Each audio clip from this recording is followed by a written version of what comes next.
अस्सलाम वालेकुम आबादगार दोस्तों, ज़मींदार भाइरो, डॉक्टर गुलाम साहब वसाण अॼु वरी हिकु नई वीडियो में असां सां गॾु हाज़िर आहे। वीडियो खे शुरू करण खां पहिरीं सभिनी दोस्तनि खे आबादगारनि खे गुज़ारिश कंदुसि त असां हिन चैनल खे लाइक कयो, सब्सक्राइब कयो ऐं शेयर कयो त हर नई ईंदड़ मालूमात हर आबादगार ताईं पहुचंदी रहे।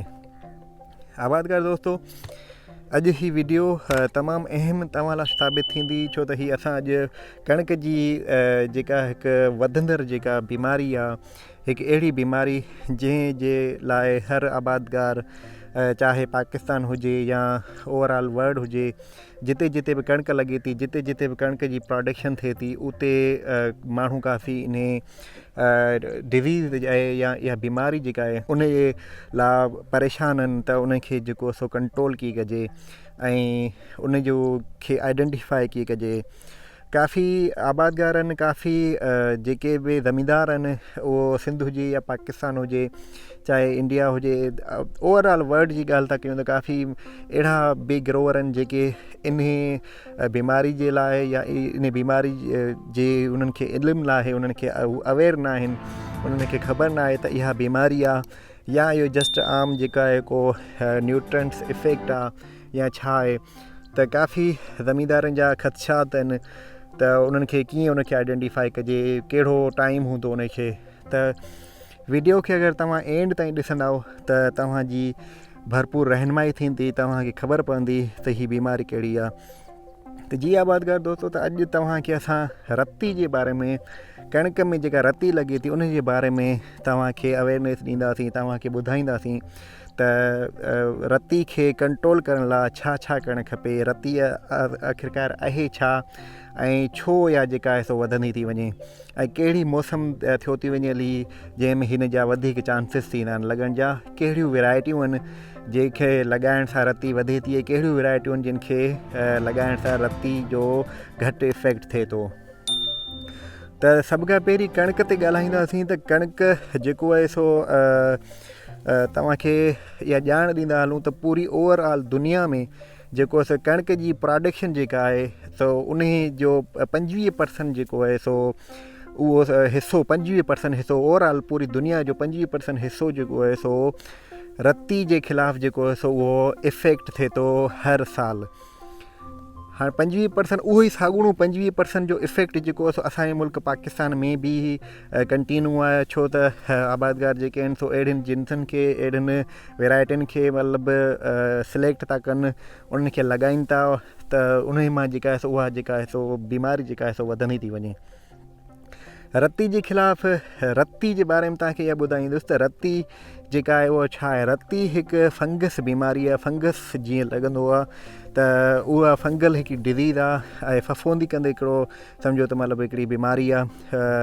फंगस आहे जेको वबा वांगुरु जेको फैलिजे थो ऐं वबा जीअं की लॻंदी आहे उन वांगुरु ही जेको सो उॾामे थो, हवा में जेको सो फैलिजे थो, हवा में इन स्पोर्ट्स जेके हूंदा आहिनि उहे उॾामी हिकिड़ी जॻह खां ॿी जॻह ते मूव कंदा आहिनि ऐं इहो जेको इन जी मूवमेंट जेका हूंदी आहे तमामु फास्ट हूंदी आहे ऐं हज़ारों माइल्स जेको आहे सो मतिलबु ही इन जी मूवमेंट जेका आहे सो मतिलबु हवा जे थ्रू जेको ट्रांसफ़र थींदी आहे। पोइ उन में कुझु वैरायटियूं जेके ससेप्टेबल हूंदियूं आहिनि, वीट रस्ट जे ख़िलाफ़ु जेको सो कुझु ससेप्टेबल हूंदियूं आहिनि, कुझु वरी जेके रेज़िस्टेंट हूंदियूं आहिनि। त जेके रेज़िस्टेंट वैरायटियूं हूंदियूं आहिनि, छो त ससेप्टेबल वैरायटी ते रती ऑलरेडी अटैक करे चुकी हूंदी आहे, हुन ते लॻी चुकी हूंदी आहे, रती हुन ते बिल्कुलु आशिक़नुमा हूंदी आहे। जीअं ई मौसम हुन जी रती जी मौसम फेवरेबल थी त हू रती हुन ते अटैक करे वेंदी हली। पर जेके रेज़िस्टेंट वैरायटियूं आहिनि उहे वैरायटियूं हुनखे अवॉइड कंदियूं, रती जी उन्हनि ते ईंदी लॻंदी त उनखे जेको हुननि में जेके हार्मोन्स हूंदा आहिनि, उन्हनि में जेको अंदरि जो रेज़िस्टेंट सिस्टम हूंदो उहो हुननि खे अवॉइड कंदो, हुन ते इफेक्ट एतिरो थियणु न ॾींदो, त उन जे करे काफ़ी जेको आहे सो यील्ड जेका आहे सो उन जी बचति थी वेंदी हली आहे, यील्ड तव्हांजी इंक्रीज़ थी वेंदी हली आहे। पर जेके ससेप्टेबल वैरायटियूं हूंदियूं आहिनि उन्हनि में वधि खां वधि लॻण खां हुन जी यील्ड जेका आहे सो डिक्रीज़ थी वेंदी हली आहे ऐं प्रोडक्शन जेका आहे ओवरऑल सिर्फ़ु ज़मींदार जी न पर उन प्रोविंस जी, उन सूबे जी, उन मुल्क जी ऐं ओवरऑल पूरी दुनिया जी प्रोडक्शन जेका आहे लूज़ थी वेंदी हली आहे, घटिजी वेंदी हली आहे, सिर्फ़ु इन जे करे त ग़लति वैरायटियूं या मिसमैनेजमेंट जेका आहे सो मतिलबु उन जे करे जेको सो पूरो फूड सिक्योरिटी जो हिकिड़ो मसइलो जेको सो हर साल जेको सो क्रिएट थींदो हलियो आहे। त रती जे ख़िलाफ़ु तव्हांखे इहे शयूं ॿुधायोसीं। हाणे चऊं था त रती कहिड़े टाइम में लॻे थी ऐं रती आख़िरकार जेको आहे सो उनखे कंट्रोल कीअं कजे ऐं उनखे आइडेंटिफाई कीअं कजे। त रती जेका आहे सो तक़रीबन जनवरी, पाकिस्तान जे अंदरि तक़रीबन जनवरी ऐं फेबरवरी में हिन जी पीक सीज़न हूंदी आहे। सम्झो त हिन जो तमामु घणो इफेक्ट वारी कंडीशन हूंदी आहे, छो त इन टाइम में मौसम डिसंबर जो एंड, जनवरी ऐं फेबरवरी जो जेका बि मौसम हूंदी आहे उन में इहो थींदो त बरसातूं पइजी वेंदियूं हुयूं, हवा में जेको असां नमी अची वेंदी हली आहे ऐं वधि खां वधि बरसातूं जो इफेक्ट जो थिए वरी हवा लॻी वेंदी हली आहे मथां ऐं माक पढ़णु शुरू थी वेंदी हली आहे। त अहिड़ियूं जेके बि इन्वायरमेंटल जेके इफेक्ट जेके आहिनि उन्हनि सां जेको सो रती जेको आहे सो उन जो अमल जेको सो वधी वेंदो हलियो। रती जेका हीअ रस्ट जेका आहे सा एक्टिव थी वेंदी हली आहे, पंहिंजी जेका आहे सो मतिलबु ॼार जेको विछाइण में या पंहिंजी जेका आहे सो फैलजण में जेको तमामु घणी एक्टिव थींदी हली स्टार्ट ते पंहिंजो कमु जेको आहे सो स्टार्ट करणु शुरू करे छॾंदी आहे। तव्हां कोशिशि कयो त इन टाइम में डिसंबर जी एंड में बरसातुनि खां पोइ ऐं माकूं पवनि थियूं त उन खां पोइ तव्हां कोशिशि कयो त पंहिंजी जेके बि कणिक आहे जिते बि लॻल आहे उन्हनि जो हर जॻह ते आइडेंटिफाई कयो त मथां तव्हांजी कणिक ते किथे रती त इफेक्ट न आहे कयो। अगरि रती कयो आहे छो त हीअ हिकिड़ी वबा जे हिसाब सां वरी वबानुमा बीमारी आहे, इहा दड़ियुनि जे हिसाब सां मतिलबु हीअ टुकरनि जे हिसाब सां हीअ जो टुकड़ो अची वियो इन हिसाब सां मतिलबु इफेक्ट कंदी, इते लॻंदी, वरी हितां खां ट्रांसफ़र थींदी, वरी ॿिए में ट्रांसफ़र थींदी, हुतां खां हुते ट्रांसफ़र थींदी। त काफ़ी जेको आहिनि सो उन में जेके ट्रांसफ़र थियण जा उनजा जेके आहिनि सो इहे तरीक़ा हूंदा आहिनि। ऐं हवा जे ख़िलाफ़ु बि जेको हवा में बि ही जेको आहे सो उॾामंदी ऐं इवन कि अगरि तव्हांजी रेजिस्टेंट वैरायटी आहे उन जे पासे में अगरि हीअ रती वारी जंहिं ते रती घणो लॻे थी वैरायटी लॻल आहे त उहा उन रेजिस्टेंट वैरायटी ते बि अटैक कंदी आहे। त इन करे इहे कुझु मैनेजमेंट जा स्केल्स आहिनि, कुझु तरीक़ा आहिनि त उन्हनि खे तव्हां अगरि यूज़ कंदा त तव्हांजी प्रोडक्शन जेका आहे सो यकीनन वधंदी ऐं यकीनन अगरि तव्हांजी प्रोडक्शन वधंदी तव्हांजो एवरेज इंक्रीज़ थींदो त असांजे मुल्क जो एवरेज जेको असां इंक्रीज़ थींदो ऐं असांजे मुल्क जो थींदो त इन सां ज़ाहिरी त हिकिड़ो फूड सिक्योरिटी या सिस्टम आहे, उन सां पूरी दुनिया जेको आहे उन जो बि खाइण जो सिस्टम आहे सो उहो इंक्रीज़ थींदो। अव्हांखे इहो ॿुधाईंदो हलां त फाओ जेको आहे सो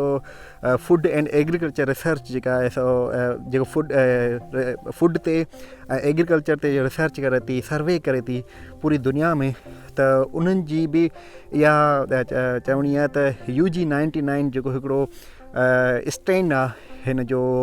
इहे रस्ट जो जेको उनखे UG99 जे हवाले सां मतिलबु सॼो वेंदो आहे, उहो हिकिड़ो स्टेन आहे ऐं साइंटिस्ट जेको आहे उनखे आइडेंटिफाई कंदा आहिनि। साइंटिस्ट जेके आहिनि उनखे उनजी ख़बर आहे, हर ज़मींदार खे उनजी ख़बर न आहे हूंदी, पर ऐं कोशिशि कंदुसि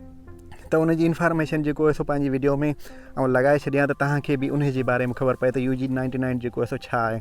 त UG99 जेको आहे हिकिड़ो स्टैंड आहे हिन रस्ट जो जेको इफेक्ट करे पियो ओवरऑल पूरी दुनिया में ऐं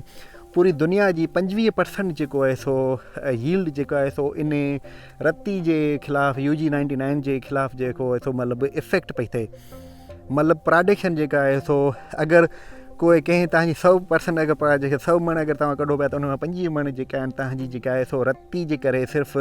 लेस थी हलिया, घटिजी हलिया, जंहिंमां तव्हां सिर्फ़ु 75 मण जेको आहे सो खणी सघिया। ओवरऑल पूरी दुनिया में इहो इफेक्ट थी चुको आहे। पाकिस्तान में बि इहे सिचुएशन जेका आहे हलंदड़ आहे ऐं पाकिस्तान बि ॾाढी क्रिटिकल सिचुएशन ते मतिलबु लॻे पियो। उन करे साइंटिस्ट हिते जा जेके बि आहिनि उहे कोशिशूं कनि पिया त नयूं नयूं वैरायटियूं लॻायूं, नयूं जिन्सूं लॻायूं अथनि जीअं आबादगारनि खे रहनुमाई थिए ऐं फूड सिक्योरिटी जो मसइलो उनखे जल्द अज़ जल्द जेको हल कयो वञे। वधंदड़ पॉपुलेशन जेका आहे पूरी दुनिया जी ऐं पाकिस्तान जी, उन जे हिसाब सां आवाम जेको आहे सो पॉपुलेशन जेका वधंदी थी रहे त उन जे हिसाब सां नीड जेका आहे सो वीट जी कंज़म्पशन जी नीड जेका आहे सो वधंदी थी वञे ऐं ओवरऑल जेका फर्टाइल जेका लैंड आहे, जेका ज़मीन जेतिरी पूरी दुनिया में जेतिरा पोखी थी वञे उहा घटिजंदी थी वञे। आवाम जेको आहे माण्हू जेके आहिनि सो वधंदा था वञनि, नीड जेका आहे सो वधंदी थी वञे। उन करे रिसर्च ऐं साइंटिस्ट इहो ई सोचे रहिया आहिनि त असां अहिड़ियूं वैरायटियूं जेको आहिनि सो इंट्रोड्यूस करायूं, अहिड़ियूं वैरायटियूं ठाहियूं जिन जी प्रोडक्शन बि वधीक हुजे, यील्ड बि वधीक हुजे ऐं रती या ॿियूं के बि बीमारियूं आहिनि उन्हनि जे ख़िलाफ़ु जेको आहे सो हुन में सुठी क़ुवत मुफ़ादियत जेका आहे रखियलु हुजे त जीअं वधंदड़ अवाम जेका आहे वधंदड़ पॉपुलेशन उन खे बि कवर कयो वञे ऐं बीमारियुनि खे बि कवर कयो वञे त आबादगार जेके बि आहिनि या ज़मीनदार जेके बि आहिनि ग्रोवर जेके आहिनि उन्हनि जी बि जेको आहे सो सुठी प्रोडक्शन अचे ऐं मुल्क जा जेके दुनिया जा जेको मतिलबु हीउ जेको हिकिड़ो वॾी हिकिड़ी एमरजेंसी आहे फूड सिक्योरिटी जे बारे में त उहा फूड सिक्योरिटी जेका आहे उन खे बि कवर करे सघे। फाओ वारनि जी रिसर्च मूजिबि उन्हनि जी जेका रिसर्च सर्वे मूजिबि इहो चयो वञे थो त अॻिला जेके ईंदड़ साल जेके नेक्स्ट जेका 10 ईयर्स आहिनि 2030 या 2035 ताईं जेको आहे फूड सिक्योरिटी एतिरी त वधी वेंदी हली अगरि रती खे कंट्रोल न कयो त एतिरी वधी वेंदी हली त जेका छो त पॉपुलेशन वधंदी वेंदी ऐं फूड जेको आहे सो उन जी जेका डिमांड जेका आहे उहा बेशक वधंदी पर उहा वधण खे बजाए उहा डिक्रीज़ थी वेंदी सिर्फ़ु रती जे करे छो त रती इफेक्ट करे रही आहे जिते किथे पूरी दुनिया में ऐं त उन जा जेके इफेक्ट जेके आहिनि उहे इहे ज़ाहिर थींदा त फूड जेको आहे सो उहो घटिजी वेंदो हलियो माण्हुनि जी जेका नीड आहे उहा वधंदी वेंदी हली त इहे कुझु शयूं आहिनि कुझु तरीक़ा आहिनि कुझु मैनेजमेंट जा स्किल्स आहिनि जेके असां तव्हांखे उन जे बारे में ॿुधाईंदासीं त उहे तव्हां पंहिंजी फील्ड में पंहिंजी क्रॉप में कंदव त यकीनन तव्हांजो जेको पंहिंजी प्रोडक्शन तव्हांजी बि वधंदी ऐं प्लस में जेको आहे सो रिसर्च जेके असांजो मुल्क जेको आहे सो जेके रिसर्चर आहिनि उन्हनि जी बि हौसला अफ़ज़ाई थींदी त उन्हनि जी जेका रिसर्च जेका आहे सो उनखे ग्रोवर जेके आहिनि या आबादगार जेके आहिनि उनखे यूज़ कनि पिया ऐं उनखे इस्तेमालु कनि पिया जंहिंसां मुल्क जी जेका मुआशी जेका हालात जेके आहिनि सो उहे पंहिंजी जेको सो हिकिड़ी सुठे रस्ते ते वञी रहिया आहिनि। त आउं कोशिशि कंदुसि त वीडियो खे जेको सो पार्ट्स में ठाहियां त जीअं तव्हां सभिनी खे जी रहनुमाई बि थिए ऐं तव्हांखे ख़बर बि पवे त टॉपिक तमामु वॾो आहे ऐं टॉपिक तमामु लेंदी आहे अने हिते नंढे हिकु मख़सूस 5 या 10 मिंट जी वीडियो में आउं उनखे बयानु नथो करे सघां उन करे हीउ वीडियो असांजो पार्ट्स में हूंदो ऐं उनखे असां पार्ट्स में डिस्ट्रीब्यूट कंदासीं त तव्हां जीअं उनखे हर पार्ट्स ॾिसी उनखे जेको कंप्लीट तव्हांजी जेका इंफॉर्मेशन जेको वठी सघो त हिन वीडियो जो पार्ट 2 जेको आहे सो असां उन में तव्हांखे ॿुधाईंदासीं त कहिड़ियूं वैरायटियूं आहिनि जिन खे लॻाइजे त जीअं उन्हनि वैरायटियुनि खे जेको आहे सो कहिड़ियूं वैरायटियुनि जिन खे न लॻाइजे त उन्हनि वैरायटियुनि सां तव्हांखे जेको आहे सो ॼाण मिले ऐं तव्हांजी प्रोडक्शन जेका आहे सो वधे ऐं तव्हां रती जेका आहे सो जेका गवर्नमेंट जो ऑर्गेनाइज़ेशन आहिनि जेका उहे जेका महिनत करे रहियूं उन्हनि सां गॾु तव्हांजी महिनत जेका आहे सो उहा बि साबित थिए तव्हां बि इहो पंहिंजो प्रूफ कयो त वाक़ई असां बि गवर्नमेंट जेको या आलमी इदारा जेके आहिनि जेका महिनत करे रहिया उन्हनि सां गॾु आहियूं ऐं जीअं उहे चाहिनि था जीअं रिसर्च थिए पई उन जे हिसाब सां असां बि उहे कंदासीं जीअं इदारा चाहिनि पिया त उन में असांजे हिन वीडियो जो जेका सेकेंड पार्ट जेको हूंदा उहो लाज़मी ॾिसिजो उन में असां तव्हांखे रती जे बारे में ॿुधाईंदासीं रती छा हूंदी आहे उन जे केतिरा स्टेजिस हूंदियूं आहिनि कॾहिं लॻंदी आहे त इनशाला हिकिड़ी ॿी वीडियो में तव्हां सां गॾु वरी हाज़िर थींदासीं जेसिताईं ॾींदा इजाज़त अल्लाह निगहबान।